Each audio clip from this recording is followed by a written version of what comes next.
In this video, I will go through the philosophy of freedom chapter by chapter to contrast the critical social justice view of the human being with Rudolf Steiner's view of the human being. It can be used as a reference to show how critical social justice theory and its critical race theory has very little to offer Waldorf education or any other anthroposophical initiative. A link to the transcript will be in the video description box below. The view of the human being according to critical social justice has gained the following because it gives a simplistic description of the most visible aspects of human nature that many people can relate to. These common human characteristics express our well-known undeveloped state, but there is more to the human being that requires more effort to recognize. The concept of the human being is not complete unless it includes the free spirit as the purest expression of human nature. Critical social justice theory does not include an understanding of the human free spirit. This is why it is a materialistic view of the human being.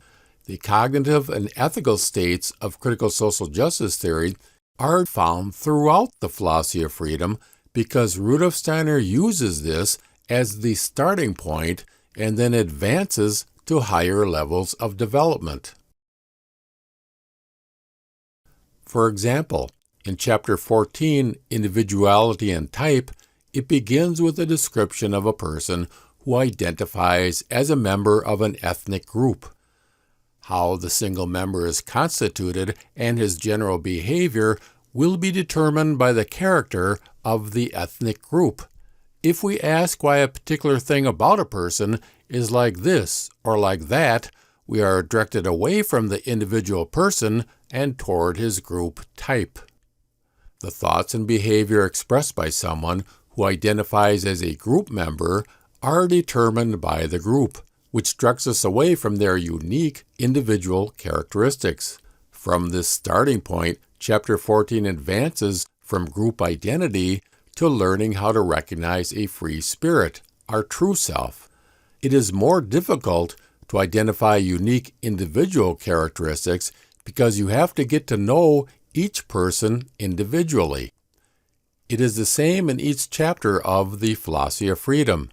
Each chapter advances from the undeveloped, immature human being understood by critical social justice to the mature, free individuality.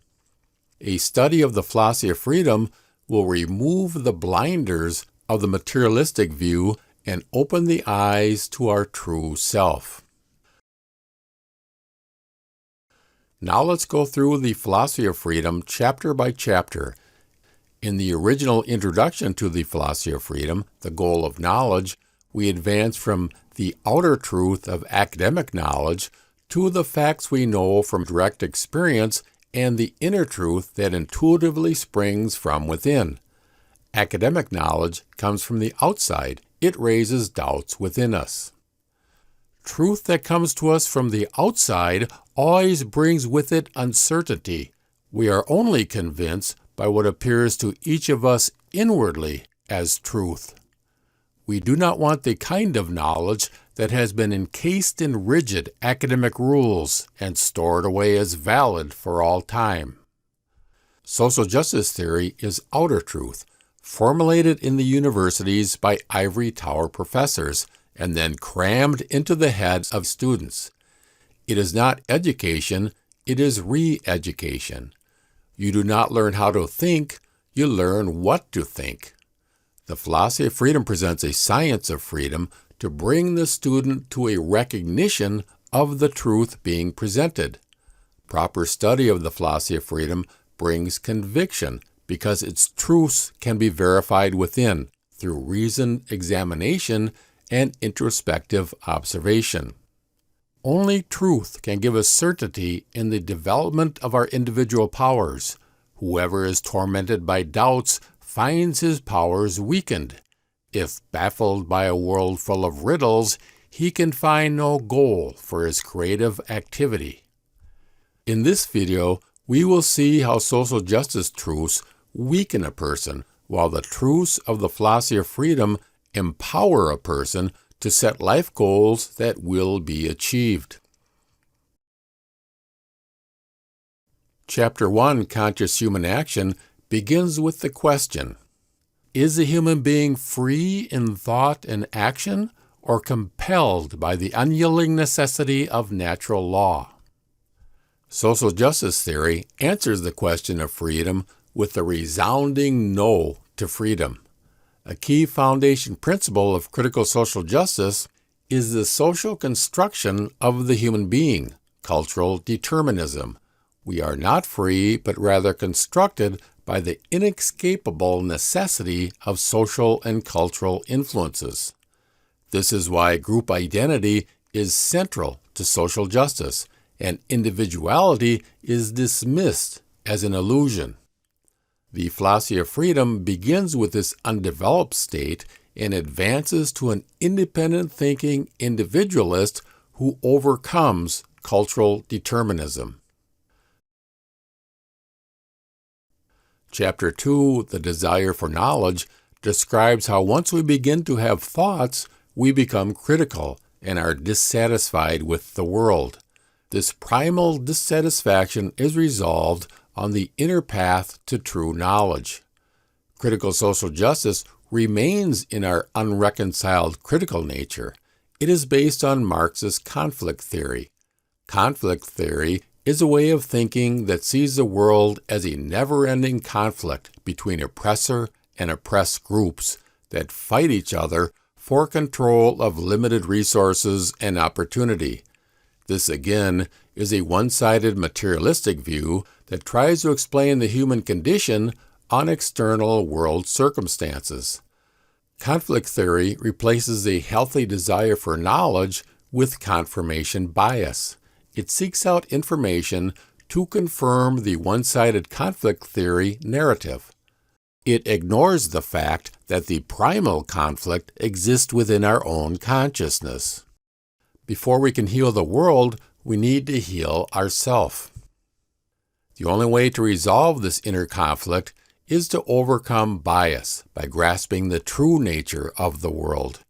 We are unable to create a better world if we are unable to understand the existing world. We must seek out this essence of nature in us, and then we will discover our connection with her once more. We can find nature outside us only if we first know her within us. What corresponds to nature within us will be our guide. In Chapter 3, we advance from passive feeling to becoming an active thinker that can learn about the world. Feelings just happen to us, while thinking requires effort. Experiencing a microaggression is a feeling that just happens to us. As part of the unhealthy focus on group identity and oppression, critical social justice teaches people to become more sensitive to and aware of slight microaggressions. A microaggression happens to someone who identifies as a member of a group. Then, whenever small slights or messages negative to the group are read into a situation, the group member experiences hurt feelings of anxiety and stress. In Chapter 3, we learn that being offended tells us nothing about the world or other people. It only tells us about our own personality. When I am reflecting about an event, I am not concerned with how it affects me. I learn nothing at all about myself by knowing the concepts corresponding to the observed change in a pane of glass caused by a stone thrown against it. But I learn a great deal about my personality when I know the feeling that an event arouses in me. Our feeling reactions merely tell us about our own personality. To learn about the world or other people, or even to learn about our own feeling reactions, requires that we think. Chapter 4 is a study of the perception process. We learn about perception bias and how the perceived world can merely be a psychological projection. To advance, we must continually correct our world pictures.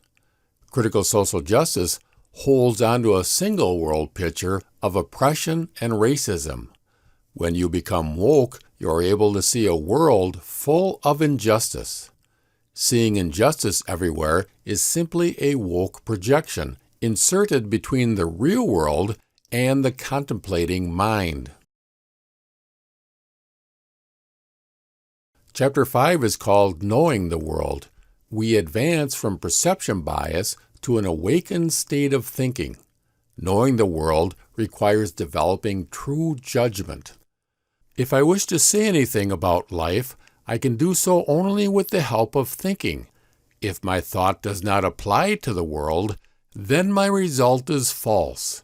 Between a perception and every kind of judgment about it, there intervenes thinking. Critical social justice rejects the idea that knowledge gives us truths about reality. Instead, it believes knowledge is a social construction that is only true relative to a particular culture. All truth is merely subjective and relative. Truth is not something to be discovered. Truth is to be established by controlling a narrative. Censorship and cancel culture are tools to be used to establish truth by controlling the social narrative. This social justice view is proven false by the fact that universal truths are discovered that all cultures will embrace. This is what makes science international. Thought is universal. There is only one single concept of triangle. It does not matter for the content of this concept whether it is grasped in A's consciousness or in B's. The concept of a triangle that my mind grasps is the same as the concept that my neighbor's mind grasps. We know the world by discovering the concepts that are inseparably connected with the observed event. The concept parabola is indivisibly bound up with the flight of a ball. The concept explains a thing and makes it understandable. In Chapter 6, Human Individuality, the conceptual knowledge that grasps the world is individualized into a reality-based idea. Good ideas are reality-based. Bad ideas are not. Critical social justice comes up with bad ideas because its narrow worldview blinds them to knowing the world. The result is absurd ideas such as abolish the police, abolish education, cultural appropriation, and equity based on the belief that differences in group outcomes can only be explained by discrimination. Chapter 7 asks whether there are limits to knowledge. It begins with a hypothetically assumed world principle and advances to a scientific view that seeks the natural laws that explain the observed world. Every kind of reality that is assumed to exist outside the realm of perception and conception must be assigned to the limbo of unverified hypothesis. It is not surprising that the dualist thinker is unable to find a connection between his hypothetically assumed world principle and the facts given in experience. Critical social justice is constructed on a hypothetically assumed world principle that everything, every action, every person, every institution, and every outcome is based on race and power. Even though this assumed world principle does not match up with the facts, you are not allowed to question it. This assumed principle sets insurmountable limits to our knowledge. The task is not the pursuit of truth, but to find stories that support the injustice narrative. In Chapter 8, The Factors of Life, we learn about the error of using the naive knowledge of feeling and willing as the sole means of knowing reality. Critical social justice attempts to verify their assumption of systems of oppression with lived experience. Lived experience is not merely a report of personal life experience. It is experience that has been interpreted as an example of oppression. You are not allowed to challenge a person's claim of oppression. The philosophy of freedom realizes that naive experience is not science. Lived experience needs the same evidential and analytical scrutiny as anything else for it to be taken seriously. In Chapter 9, The Idea of Freedom, we advance from social conformity to free community. Critical social justice attempts to build a new social order by demanding conformity to the rules of political correctness and identity politics. Those who disobey are publicly shamed, censored, or deplatformed. If you do not tweet the right tweet or share the right slogan, your whole life can be ruined. The moralist believes that a social community is possible only if all are united by a common moral order. He fails to see that the world of ideas that inspires me is none other than the one inspiring my neighbor. The philosophy of freedom advances from moral conformity to a social order based on free thinking and expression. Because we share the same world of universal ideals, it is possible to build a free community based on a harmony of intentions. If our source truly is the world of ideas, and we do not obey any external impulses, physical or spiritual, then we can only meet in the same striving, in the same intentions. Chapter 10 discusses moral authority. We are free when we are the moral authority of our own life and obey our own ethical impulses. We are not free when we obey our animal instincts or the moral dictates of others. To bring about change, critical social justice considers that each person's duty to call out another person's racist behavior. It is not enough to be non-racist, you must be anti-racist by correcting the behavior of others. If the accused person denies being a racist, they are next accused of white fragility. Chapter 10 establishes a process for calling out another person's improper behavior.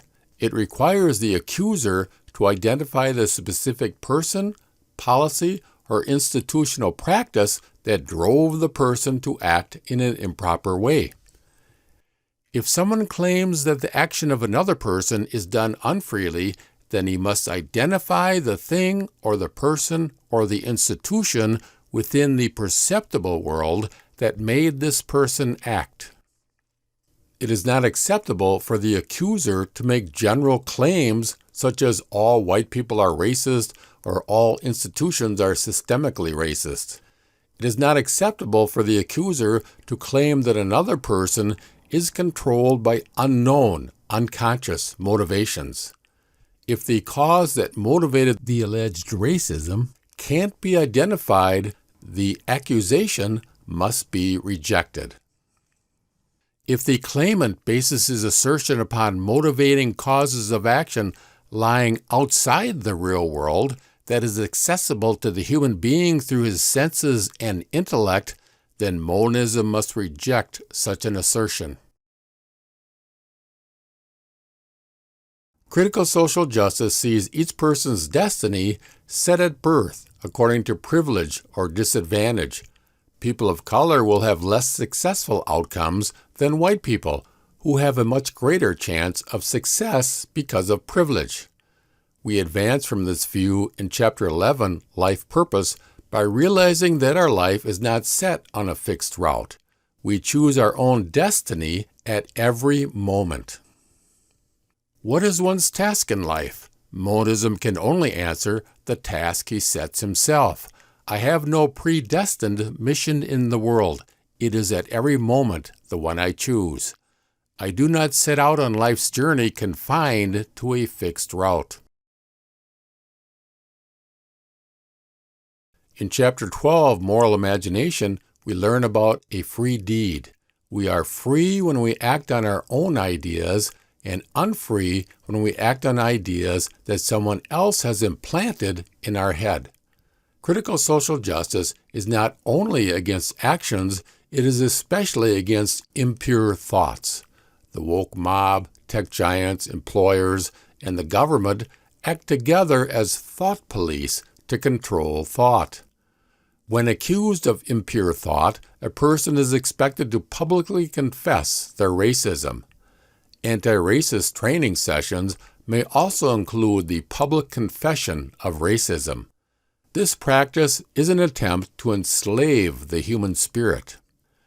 A community does not produce genuine slaves until its teachers regard themselves as advisors of conscience, and the believers must come to them, to the confessional, to receive the motives for their actions from them.